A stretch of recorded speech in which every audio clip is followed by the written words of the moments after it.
El tornado Wedge. Hay un instante que todos los cazadores de tormentas conocen. La radio sigue encendida, el radar continúa funcionando, pero dentro del vehículo nadie dice una sola palabra, ni siquiera porque hayan perdido la señal. Es porque acaban de ver algo que su cerebro todavía se niega a aceptar. Y lo más peligroso es que cuando finalmente entiendes lo que tienes delante, normalmente ya es demasiado tarde. Un tornado Wedge se define por una característica muy concreta. Su anchura es igual, o incluso mayor que su altura. Pero esa definición no transmite lo que realmente significa verlo. Desde la distancia no parece un embudo, parece una montaña de oscuridad unida a la base de la tormenta, un muro giratorio que ocupa tanto horizonte que tu cerebro deja de interpretarlo como un tornado. Buscas la clásica columna estrecha descendiendo de la nube, y en su lugar lo que tienes delante parece una parte más del paisaje, y ahí aparece el primer engaño. Tu cerebro calcula la distancia utilizando el tamaño aparente del objeto, igual que hace con cualquier edificio o montaña. El problema es que ese cálculo da por hecho que estás mirando un tornado normal, pero no lo estás haciendo. Estás viendo una estructura varias veces más grande de lo habitual, lo que significa que también está mucho más cerca de lo que parece. Muchos supervivientes describen ese momento exacto. Primero creen que tienen varios minutos para reaccionar, y segundos después descubren que el tornado prácticamente ya está encima de ellos. Pero ese error de percepción solo es el principio. La mayoría de los wedges miden entre medio kilómetro y kilómetro y medio de ancho. Ya son dimensiones difíciles de imaginar. Sin embargo, el 31 de mayo de 2013 apareció uno que rompió casi todas las expectativas de la meteorología moderna. El tornado de El Reno, en Oklahoma, alcanzó aproximadamente 4,2 kilómetros de anchura en su punto máximo.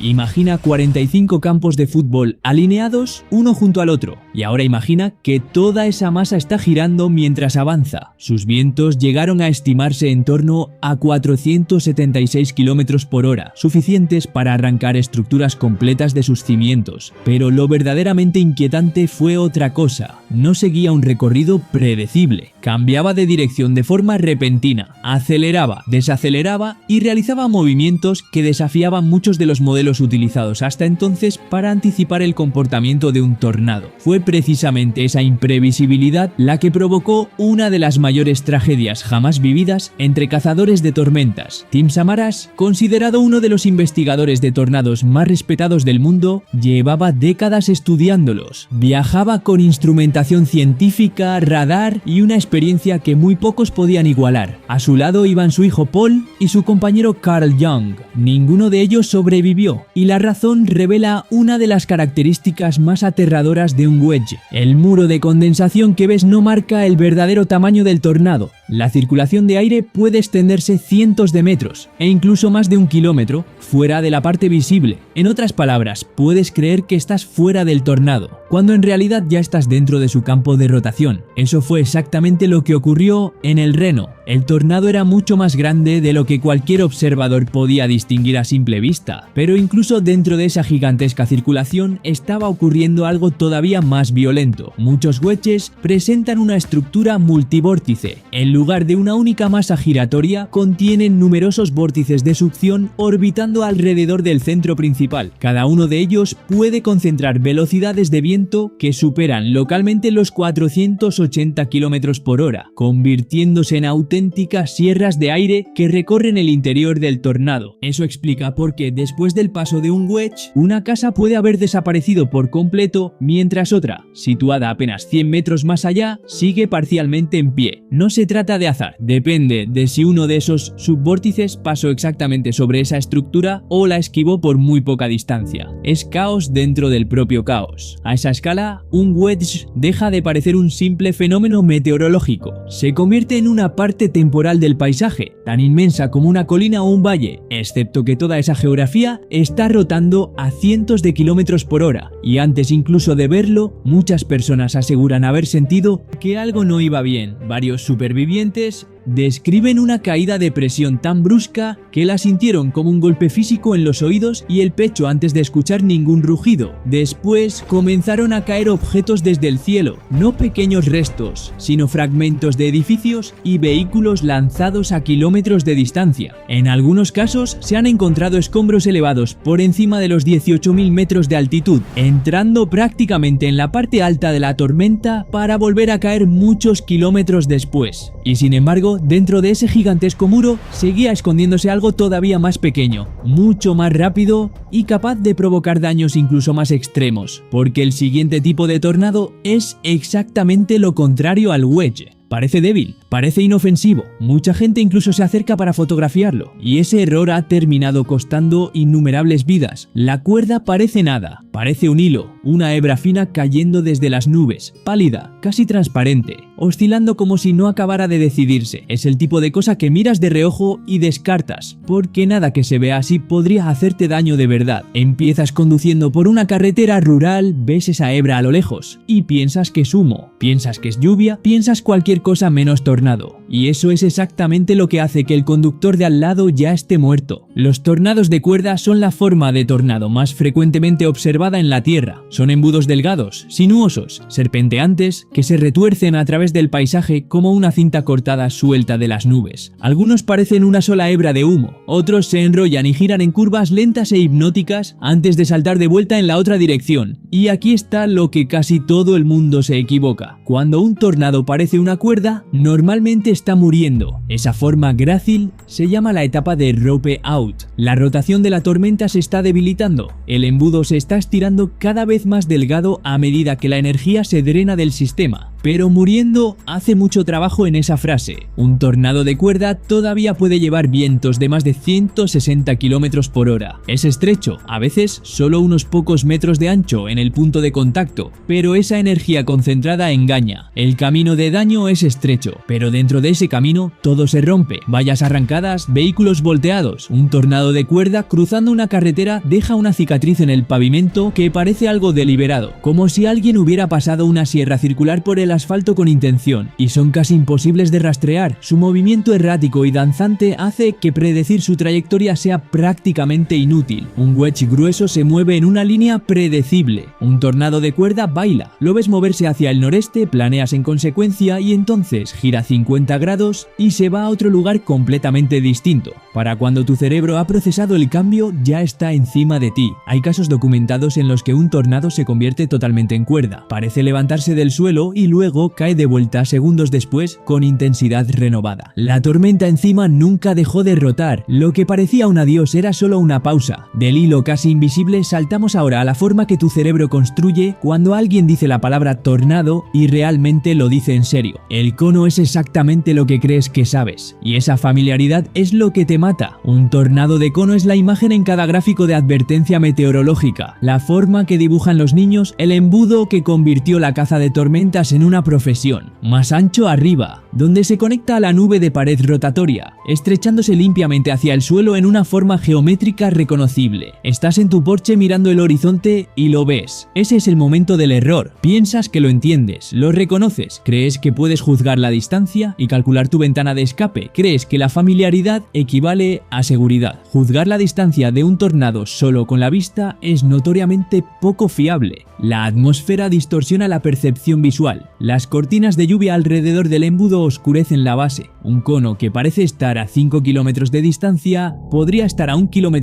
moviéndose a 60 km por hora. Tienes aproximadamente 90 segundos. La matemática no está de tu lado. Un cono de tornado señala una tormenta en su fase madura. La supercelda que lo produce ha organizado su rotación en algo coherente y sostenido. La cizalladura del viento a bajo nivel está cooperando. La corriente ascendente es fuerte y estable. Todo en la arquitectura de la tormenta está trabajando en conjunto. Y el resultado es este cono, limpio, con propósito. Evidencia de que el tornado se ha asentado en un ritmo. Los tornados de cono típicamente llevan vientos de 138 a 217 km por hora, en clasificaciones EF1 a EF2. La forma sugiere organización. El daño determina la clasificación. El ancho te está diciendo algo. Un cono que se está estrechando es una tormenta debilitándose hacia esa etapa de cuerda. Un cono que se está ensanchando, creciendo más amplio en la base mientras lo miras, es una tormenta intensificándose. Está tirando de más aire, más energía, más rotación. Se está convirtiendo en algo peor. El cono es la última forma en la que un tornado todavía se parece a lo que la gente espera. Después de esto, las formas empiezan a romper las reglas. Y la primera regla que rompen es la más básica de todas. Un tornado debería caer recto. hacia abajo. Este no lo hace. Una trompa de elefante desciende de la base de la tormenta y luego se arquea hacia afuera en ángulo, curvándose o barriendo hacia el suelo en una larga curva sinuosa que genuinamente se parece a la trompa de un elefante alcanzando hacia abajo. El embudo se dobla hacia adelante, hacia los lados o barre en un arco curvo que sigue una dirección diferente a la de la nube de tormenta que se mueve por encima. La curva ocurre porque la atmósfera está tirando del tornado en dos direcciones simultáneamente. La tormenta se mueve en un sentido, los vientos superficiales soplan en un ángulo ligeramente diferente. El embudo, atrapado entre esas fuerzas competidoras, se dobla para acomodar ambas. La atmósfera está literalmente esculpiendo la forma del tornado en tiempo real. Y aquí está la trampa que te tiende. Estás en tu coche y ves el embudo curvarse hacia la izquierda. Giras hacia la derecha alejándote de él. Lógico, excepto que el embudo visible está desplazado del punto real de contacto con el suelo. El embudo de condensación que estás mirando se curva en una dirección, pero la destrucción real, la rotación desgarrando la superficie, está ocurriendo en un lugar diferente de donde parece estar el embudo. Si estás navegando basándote en la posición visible del embudo, estás mirando la ubicación equivocada. Estás huyendo hacia el tornado, no lejos de él. Los tornados de trompa de elefante típicamente se asocian con intensidad EF1 a EF3, con vientos que van desde 138 a 260 km por hora. Pero ese rango es amplio por una razón específica. La forma no te dice la velocidad del viento. Una trompa que se curva suavemente y una que se curva violentamente pueden ambas llevar vientos devastadores en el punto de contacto. La elegancia de la forma no es una medida de su moderación. En el sureste de los Estados Unidos, donde los tornados ocurren frecuentemente en entornos de alta humedad con baja visibilidad, a veces de noche, las trompas de elefante envueltas en lluvia se vuelven invisibles. No hay silueta dramática contra un cielo verde, no hay embudo que ver. Solo una firma de rotación en el radar Doppler y un campo de escombros que no estaba ahí hace 10 minutos. Si la trompa de elefante te miente sobre dónde está, el siguiente nivel te miente sobre lo que es, porque la siguiente forma es tan precisa, tan simétrica, que deja de parecer tiempo atmosférico y empieza a parecer ingeniería. El stovepipe es una declaración geométrica, perfectamente cilíndrico, uniforme en anchura desde la base de la nube hasta el suelo, sin estrechamiento, sin curva, solo un tubo limpio y recto de aire rotando, como si alguien hubiera instalado una tubería entre la nube de tormenta y la tierra y la hubiera abierto del todo. Parece artificial, demasiado preciso para ser natural, demasiado simétrico para haber venido de un sistema meteorológico y no de un diagrama de ingeniería. Lo miras y tu cerebro te dice que algo está mal, no con la escena, contigo, porque tu cerebro sabe que las nubes no producen líneas rectas, los sistemas naturales no producen cilindros perfectos, y sin embargo ahí está uno, midiendo el mismo ancho arriba que abajo, avanzando por la llanura de Alabama como si alguien lo hubiera dibujado con regla. La forma stovepipe aparece cuando un tornado alcanza equilibrio. La entrada de aire en la superficie coincide con la rotación en altura. La tormenta se está alimentando a sí misma a un ritmo perfectamente sostenido. Nada se está acelerando dramáticamente, nada se está debilitando. Ha encontrado un tipo terrible de equilibrio, y ese equilibrio corresponde a intensidad máxima. Los tornados stovepipe frecuentemente reciben clasificación EF3 con vientos de 218 a 265 km por hora. Aparecen en la etapa madura a violenta del ciclo de vida de un tornado. Esta forma produjo algunas de las imágenes más icónicas del superbrote de 2011, el mayor brote de tornados registrado en la historia, con 355 tornados tocando tierra a través de los Estados Unidos durante 4 días en abril. El tornado de Tuscaloosa, Birmingham, clasificado F4 con vientos de hasta 306 km por hora, mostró características de stovepipe durante porciones de su ciclo de vida. Estuvo en el suelo durante 128 kilómetros, mató a a 64 personas. Las fotografías de esa tormenta parecen algo entre un diagrama científico y una pesadilla. Un cilindro gris perfecto consumiendo una ciudad. El stovepipe también revela algo importante sobre cómo se perciben los tornados. El ancho te da información. Un stovepipe de 180 metros de ancho es peligroso. Uno de 550 metros de ancho es catastrófico. A diferencia de lo que viene después, el stovepipe te muestra sus bordes honestamente. Puedes ver dónde termina, puedes medirlo al menos aproximadamente. Esa claridad es casi una misericordia, porque cuando el fondo de un stovepipe empieza a ensancharse, cuando el cilindro se convierte en columna y la columna se convierte en pared, ya no estás mirando un stovepipe. Y a veces, cuando la tormenta acumula suficiente energía, un solo embudo deja de ser suficiente. El tornado se divide. Hasta este punto, cada forma ha sido un embudo único. Una rotación, un punto de contacto, una cosa que rastrear. El multivórtice rompe esa regla. Cuando la circulación principal de un tornado grande y poderoso se organiza suficientemente, genera múltiples vórtices más pequeños llamados vórtices de succión, girando rápidamente alrededor del interior del embudo padre. Estos subvórtices orbitan el núcleo central como electrones alrededor de un núcleo, a veces visibles como destellos breves y brillantes dentro de la masa oscura más grande del embudo. Estás en tu sótano y escuchas el impacto, luego otro impacto 5 segundos después en un lugar diferente, luego otro. No es un tornado moviéndose a través de tu barrio, es un tornado con varios tornados dentro, cada uno golpeando lugares distintos mientras el conjunto avanza. Y aquí viene la parte que la gente entiende mal. Los subvórtices no son más débiles que el tornado padre, a menudo son más intensos en el punto de contacto. Los vórtices de succión contienen rotación extremadamente concentrada, produciendo velocidades de viento localizadas que pueden exceder el promedio medido de la tormenta padre. Son responsables de los patrones de daño aparentemente aleatorios dejados atrás por tornados grandes, porque una casa queda arrasada hasta los cimientos mientras que la casa a 12 metros de distancia tiene los postigos intactos. El vórtice de succión pasó sobre una y se perdió la otra. No aleatorio, solo aterradoramente preciso. El comportamiento multivórtice representa un tornado que ha acumulado tanta energía rotacional que un solo vórtice ya no puede contenerla. El sistema se fractaliza. El tornado se convierte en más que la suma de sus partes. El tornado de los 3 estados de 1925, el tornado más mortal en la historia estadounidense, con 695 muertes confirmadas a través de Missouri, Illinois e Indiana, se cree por los investigadores que involucró comportamiento multivórtice. Puede explicar el ancho inusual de su camino de daño y la letalidad extrema que parecía desproporcionada incluso para su tamaño y duración. Estuvo en el suelo durante 352 kilómetros. No existen fotografías de él en intensidad máxima. Lo clasificamos retroactivamente a partir de los escombros que dejó atrás. Pero incluso el multivórtice mantiene a todos sus hijos dentro del cuerpo de la madre. La última forma no.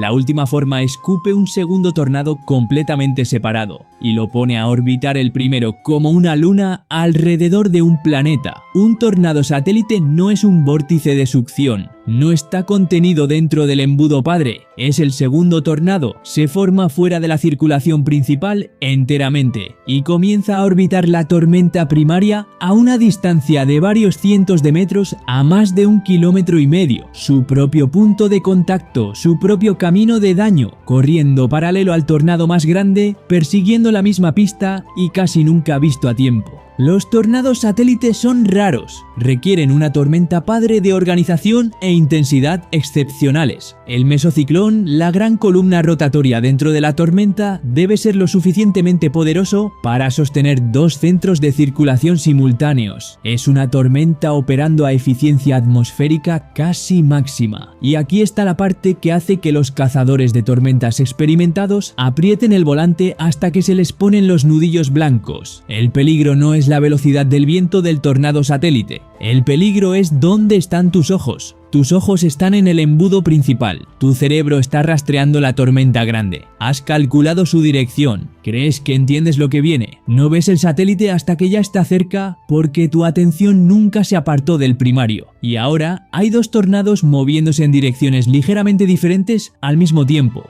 uno de los cuales ni siquiera sabías que existía hace 30 segundos. Los conductores en autopistas rurales durante brotes han descrito la experiencia con las mismas palabras una y otra vez. Vieron el tornado grande a su izquierda, aceleraron para adelantarlo y entonces algo golpeó el coche desde la derecha. Ese algo era otro tornado. A este nivel, el tornado se ha convertido en un sistema con satélites, no un embudo, un evento meteorológico con su propia mecánica orbital. Firmas en el radar Doppler tan grandes que los meteorólogos inicialmente las identificaron mal como interferencia de suelo, porque nada de ese tamaño debería estar rotando tan rápido y sin embargo lo está haciendo ahora mismo en algún lugar del centro de los Estados Unidos, mientras alguien mira por su ventana y todavía cree que lo que ve es lluvia.